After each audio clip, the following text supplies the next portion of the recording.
Hey, the White Sox made a move. How about that? Finally, Andrew Benintendi is now with the White Sox. 5-year, $75 million deal. It's the richest deal in White Sox history. Before that, it was Grandal with $72 million. Here's how I feel about it. I think it's cool that you have someone that can be able to play left field, a guy that can steal bases. Last year, 304, 373, and 399 was his slash line. He was with Kansas City and the New York Yankees. It solidifies the left field positioning. A guy that's probably going to be high in the lineup for the White Sox. Probably after Tim Anderson. I think they've solidified maybe their two-hitter with this acquisition. But as a lifelong White Sox fan, I will just tell you that that's one move, but I was waiting for a lot more from Rick Hahn, the general manager for this White Sox team. You were 81-81 last year.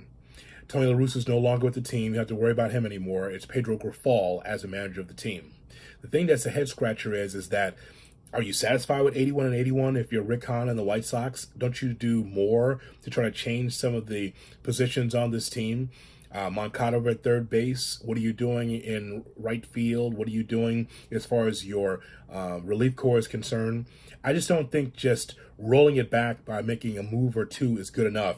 If really the emphasis is trying to get to the World Series, then you do what you can to make some changes. Not wholesale changes, but a few guys probably should be gone from this team to just diversify the lineup a little bit more. It's more than just getting healthy for me. It's about being able to say, okay, it didn't work the last couple of years or 3 years with these players. Let's see if we can kind of diversify the lineup a little bit more left-handed, a little bit more punch. It can't be strikeout or nothing. This team does have talent as is. I just want to see if the White Sox will be able to take another step.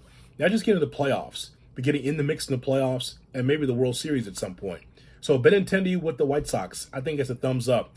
But I think the Sox need to do a lot more. Will they, though? What do you think of the deal? I think it's cool, but is that enough?